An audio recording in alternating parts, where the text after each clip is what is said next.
Telugu superstar Chiranjeevi का ये tweet जो उन्होंने तेलुगु भाषा में किया है उसे आप पढ़ सकते हैं अगर आप तेलुगु भाषा जानते हैं, और अगर आप नहीं जानते तो मैं आपको बता देता हूं कि इसमें क्या लिखा है। ये बहुत नेक काम कर रहे हैं। चिरंजीवी ने ऐलान किया है कि वो जितने भी सिने वर्कर्स हैं, जो जर्नलिस्ट हैं, जो फिल्म इंडस्ट्री में यानी तेलुगु फिल्म इंडस्ट्री में काम करने वाले जितने भी लोग हैं, उनकी मदद के लिए आगे आएंगे, उन्हें फ्री में वैक्सीन लगवाएंगे। और ये ऐलान उन्होंने अपने ट्विटर अकाउंट पर किया है। अब जरा कंपेयर करके देखिए बॉलीवुड के उन सेलिब्रिटीज को जो ट्विटर और इंस्टाग्राम पर तस्वीरें लगा रहे हैं मालदीव्स में अपनी वैकेशन की, अपनी हॉलिडे की, और दूसरी तरफ तेलुगु का ही एक बड़ा सुपरस्टार है चिरंजीवी, जो ये कहता है कि मैं अपने देश में हूं और इस समय अपने देशवासियों की मदद करने के लिए मुफ्त में सबको वैक्सीन लगाना चाहता हूं।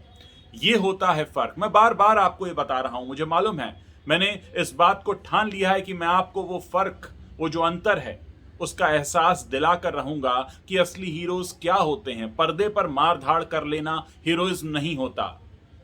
वक्त जरूरत पर अपने देशवासियों के काम आना सच्चा हीरोइज्म होता है।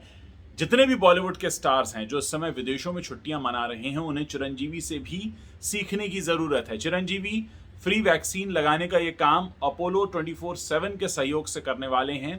एक कोरोना क्राइसिस चैरिटी एसोसिएशन है, उसके तहत कर रहे हैं। और उन्होंने साफ तौर पर कहा है कि जितने भी सिने वर्कर्स हैं, जितने भी मैं आपको बता दूं कि इंडस्ट्री में कॉन्ट्रैक्ट बेसिस पे काम करने वाले लोग होते हैं, फिर चाहे वो राइटर्स हों या टेक्नीशियंस हों, एडिटर्स हों, कैमरामैन हों, कैमरा के असिस्टेंट हों, मेकअप के असिस्टेंट्स हों, या फिर जर्नलिस्ट भी हों, उन सब से इन्होंने अपील की है कि अगर आप हमारी इंडस्ट्री के लिए काम करते हैं तो मेरा ये फर्ज बनता है कि मैं आपको फ्री में वैक्सीन लगवाऊं, और इसके लिए मैं खुद आगे आ रहा हूं और इसके लिए पैसा भी दान करूंगा और अपनी हर रिसोर्स से मदद करूंगा।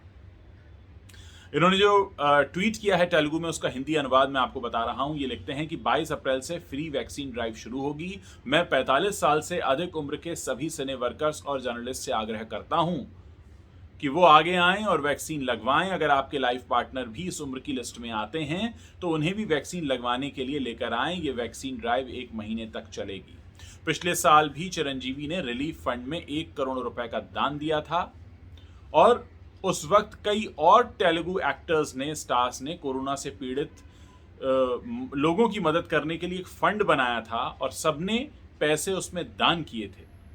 2 और स्टार्स हैं तेलुगु के, वरुण तेज और रवि तेजा, उन्होंने भी 20-20 लाख रुपए डोनेट किए थे। शर्वानंद ने 15 लाख, साईं धर्म तेज हैं और विश्विक सेन, उन्होंने 10 लाख और 5 लाख रुपए का दान किया था। क्योंकि लॉकडाउन की वजह से जो डेली वेज वर्कर्स हैं, फिल्म इंडस्ट्री में ज्यादातर लोग, मैं आपको पहले भी बता चुका हूं, 90% स्टाफ जो होता है वो कॉन्ट्रैक्ट बेसिस पे काम करता है, यानी वो जिस फिल्म में काम कर रहे होते हैं उसमें काम करने का उन्हें पर डे के हिसाब से पैसा मिलता है। लेकिन क्योंकि लॉकडाउन हुआ, लोग घरों पर बैठ गए, तो ये स्टार्स आगे आए और उन्होंने अपने इंडस्ट्री के लोगों की मदद की। यानी तेलुगु स्टार्स की तस्वीरें नहीं आ रही हैं मालदीव्स में छुट्टी मनाते हुए, वो कर रहे हैं लोगों की मदद, वो आ रहे हैं आगे। इसलिए जरूरत इस बात की होती है कि अगर पब्लिक ने आपको हीरो मान लिया है, क्योंकि आप पर्दे पर हीरोज का किरदार निभाते हैं, कहानियों में जो हीरो होते हैं उनका किरदार आप निभाते हैं, इसलिए पब्लिक आपको हीरो मानती है, तो कम से कम असल जिंदगी में कभी 2-4 काम तो ऐसे करेंगे जिससे उनका भ्रम न टूटे, वो भ्रम ही बना रहे कि हाँ आप हीरो हैं। और इसके लिए आपको करना क्या होता है? सिर्फ वो जज्बा दिखाना होता है। आज चिरंजीवी जैसे लोगों ने इस बात की जरूरत समझी है। ये एक बहुत बड़ी बात है और इससे मुझे लगता है कि बॉलीवुड के लोगों को भी सबक सीखना चाहिए। मेगा स्टार और मिलेनियम स्टार और शहंशाह और बादशाह, ये जो उपाधियां आपको मिल जाती हैं मुफ्त में बिना कुछ किए, तो अब वक्त आया है कि आप कुछ करें, थोड़ी शर्म खाएं और अपनी जिम्मेदारी निभाएं, वरना यही पब्लिक आपका दूसरी तरह से स्वागत करेगी।